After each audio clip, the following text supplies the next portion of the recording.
जय हो सीताराम। पूछे सिलोगन कहा उठाऊं, राज तिलक सोने भाऊर दाहू। राज तिलक सोने भाऊर गाओ। सीताराम चरण रति मोरे जय हो राजा राम।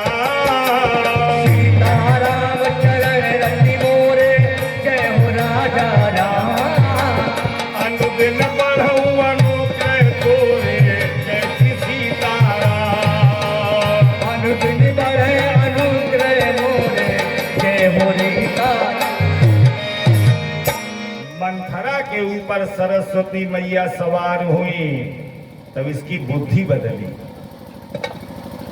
अयोध्या को सजा धजा देखा तो प्रजा के एक व्यक्ति से पूछा, अयोध्या बड़ी सजी धजी है?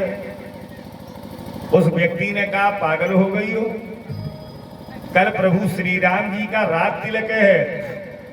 तो भगवान श्री राम जी के राज तिलक की बात सुनी तो इसे ईर्ष्या पैदा हुई, दाह पैदा हुआ। संकल्प लिया, करई विचार को बुद्धि कुजाती, होई अकाज कवन विधि राती। ए राम, लाख प्रयास कर लो, मैं तुम्हें राजा नहीं बनने दूंगी। मैया पार्वती ने पूछा, एक बात समझ में नहीं आई, केवल अयोध्या में एक अकेली मंथरा और इतना बड़ा संकल्प ले रही है, मैं आपको राजा नहीं बनने दूंगी। कारण मैं पूरी कथा आपको सुनाना नहीं चाहता, समय का अभाव है। केवल इतना जान लो, श्रीमद् भागवत महापुराण की पवित्र कथा में जो राजा बलि है उनकी कन्या है ये रत्नबाला। जब वामन भगवान ने बलि का अपमान किया तब इसने भी वामन भगवान से वरदान मांगा चलते समय, प्रभु हमें केवल एक वरदान दो, इस बार मैं जहां कहीं भी जन्म लूं तो अपने आसपास जन्म देना, कम से कम अपने पिता राजा बलि के अपमान का बदला तो हम आपसे ले सके। भगवान ने कह दिया, एवं मस्तु, यही मंथरा बनी। सरस्वती मां सवार हुई तो सीधे गई कहां? मैया केकई के महल में। इतनी माताएं बैठी हैं, घर गृहस्थी वाले हम आप लोग बैठे हो, तो मैं घर परिवार के तरीके आपको कथा सुना रहा हूं, है ना। एक एक बात, एक एक पॉइंट बड़े ध्यान से सुनना। केकई मैया के महल में गई और बोली नहीं केकई मैया से, देखो घर में कैसे आगी लगाई जाती है, एक तरफ खड़ी हो गई। काफी देर बाद मैया केकई ने देखा तो मंथरा से पूछा, अरे तू कब आई? नहीं बोली मंथरा। दोबारा पूछा, तू कब आई? फिर भी नहीं बोली। केकई मां को लगा जब ये मंथरा अपने राजमहलों से निकल के मेरे महल की तरफ आती है तो रास्ते में इसे लक्ष्मण मिलते हैं। लक्ष्मण चाटे मारते हैं मंथरा को। केकई मां ने पूछा, लक्ष्मण ने तुम्हें मारा तो नहीं? ये फिर भी नहीं बोली। मैं आपको एक चौपाई सुना रहा हूं, इस चौपाई की व्याख्या कर रहा हूं, ध्यान से सुनना। तबहु न बोली चेरी बड़ी पापिन, छालई श्वास कार जनु सापिन। माता जी, संसार में दो माताएं बड़ी विचित्र हैं। एक है नागिन और एक होती है बिच्छू। नागिन से पूछा गया, तू कैसी माँ है? बच्चों को जन्म देती, खुद खा जाती है। तो नागिन ने कहा, मुझे खुशी है मैं माँ बनी, लेकिन जब मैं पलट के सोचती हूँ मैंने ऐसी संतान को जन्म दिया जो दूसरे को डसे, मौत की नींद सुलाए, भाई से भाई छीन ले, पुत्र से पिता छीन ले। ऐसी संतान को रखना पसंद नहीं करती जो समाज के और संसार के लिए कष्टदायी हो, इसलिए खा जाती हूं। बिच्छू से पूछा गया तुम क्या करती हो? बिच्छू ने कहा मुझे भी दुख है, ऐसी संतान को मैंने जन्म दिया जो दूसरे को डंक मारे, दर्द दे, कष्ट दे। ऐसी संतान को का मैं मुख देखना पसंद नहीं करती। बिच्छू जब अपने बच्चों को जन्म देती है तो माता जी अपने बच्चों को पीठ के ऊपर बिठा लेती है। बच्चे अपनी माँ को खाया करते हैं। एक दिन माँ मर जाती है, बच्चे बड़े होके चल फिर के देखने लगते हैं। अब आपको सही बता दूं, पूरी राम कथा भले ही आप मेरी भूल जाना, लेकिन ये जो मैं छंद आपको सुना रहा हूं इसे नहीं भूलना। इतने लोगों से दूर हो जाओ, हमेशा सुखी रहोगे। इतने लोगों के साथ न रहो। कौन कौन लोग? डायरी में नोट कर लो। निर्मोही माता तजो, ऐसी माँ का परित्याग कर दो जिस माँ के दिल में बेटे के लिए ममता न हो, करुणा न हो। बेटा धूप में पड़ा है, पालने में पड़ा, रो रहा है ना? अब वो मोबाइल में व्यस्त हैं, कोई ध्यान नहीं बेटे का। क्या फायदा ऐसी माँ का? तजो कुलक्षिण नारी, ऐसी पत्नी का परित्याग कर दो जिसे स्त्री होने का गौरव न हो, जिस पत्नी के अंदर लाज न हो, धर्म न हो, हया न हो, शर्म न हो, मर्यादा न हो, देहरी का मान मर्यादा का ध्यान न रखे, ऐसी पत्नी से भी दूरियां बना लो। तजो कुलक्षिण नारी, तजो सन्यासी कामी, नौकर नमक हराम, तजो अन्यायी स्वामी। और देखना, गुरु लालची तजो, तजो चेलाल सेता, पिता अधर्मी तजो, तजो नालायक बेटा। ऐसे लड़के से भी दूर हो जाओ, परित्याग कर दो। जो लड़का अपने बूढ़े माता पिता का ध्यान न रखे, अपने बूढ़े माता पिता के पास बैठ करके 2 मिनट का समय न निकाले। मैंने एक दिन कहा था मर जाए वो लड़के और बहू चुल्लू भर पानी में डूब के। जिस लड़के और बहू के होते हुए बूढ़े माता पिता, बूढ़े सास ससुर तुम्हारे दुखों के कारण, आपके कर्मों के कारण रो करके भगवान से अपनी मौत मांग रहे हो। माँ बाप का दिल जो दुखाएगा, दर दर की ठोकरें खाएगा।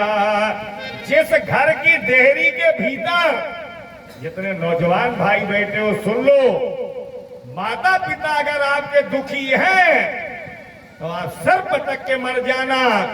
जीवन में ना आप कभी सुखी थे, न सुखी हैं, और ना ही सुखी कभी रहेंगे। एहसान किया इस मैया ने, एहसान चुकाना पाएगा।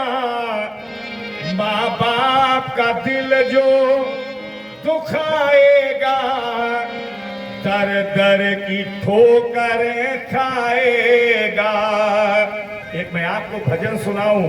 हर व्यक्ति के जीवन में 3 लोगों का ऋण है, माता का ऋण, पिता का ऋण, गुरु का ऋण।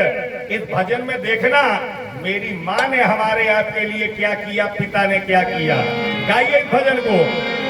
मात पिता प्रभु गुरु चरणों में, सुमिरत बारंबार हम पर किया बड़ा उपकार, हम पर किया बड़ा उपकार, हम पर किया बड़ा उपकार। कुछ दिन से गायब रखे, आप ही रहे हो।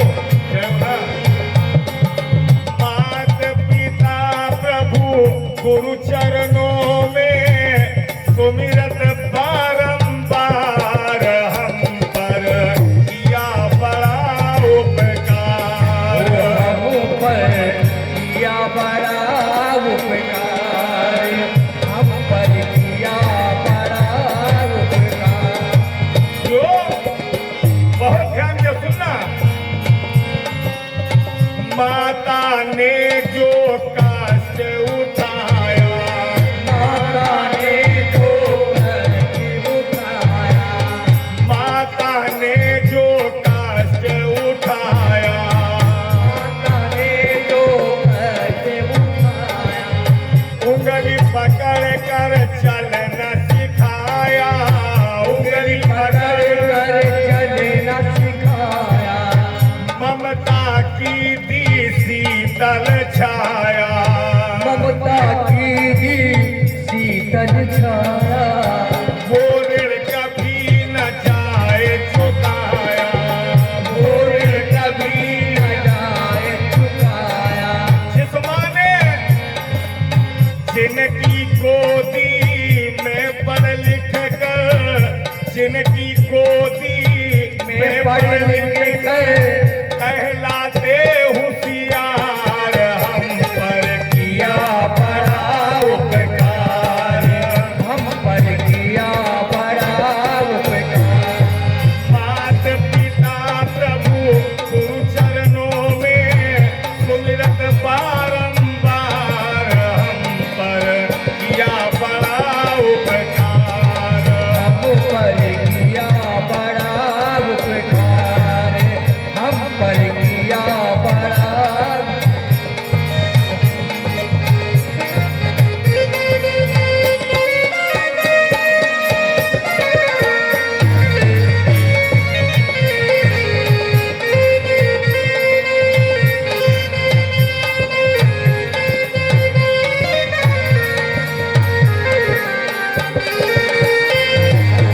और पिता ने क्या किया, देखना पिता का त्याग।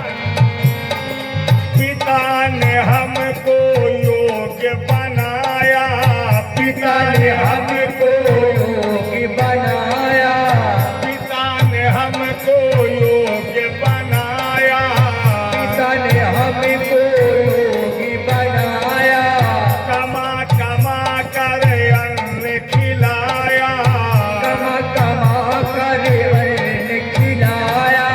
जिस पिता ने जोड़ जोड़ अपनी संपत्ति का बना दिया हकदार, हम पर किया बड़ा उपकार, हम पर किया बड़ा उपकार। मात पिता प्रभु गुरु चरणों में सुमिरत बारंबार, हम पर किया बड़ा उपकार, हम पर किया बड़ा उपकार। और तत्व ज्ञान गुरु ने दर्शाया, तत्व ज्ञान गुरु ने दर्शाया, तत्व ज्ञान गुरु ने दर्शाया, तत्व ज्ञान गुरु ने दर्शाया। मान सहित हम जीना सिखाया, मान सहित हमें जीना सिखाया। जिस गुरु ने बिना स्वार्थ के काम करे वो ऐसो कौन उदार, हम पर किया बड़ा उपकार, हम पर किया बड़ा उपकार। मात पिता प्रभु गुरु चरणों में सुमिरत बारंबार, हम पर किया बड़ा उपकार। हम पर किया बड़ा उपकार, हम पर किया बड़ा उपकार।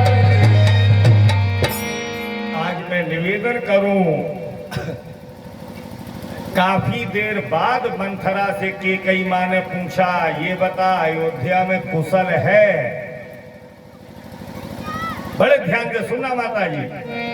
तब मंथरा बोली, अयोध्या में तो कुशल है, आपकी कुशल गई। कि कहाँ गई कि जबलपुर से चित्रकूट एक्सप्रेस पर बैठ के चली गई। कुशल किनकी आई? राम ही छाड़ी कुशल के ही आजू, जे ही जाने से दे ये जुबराजू। राम की कुशल आई।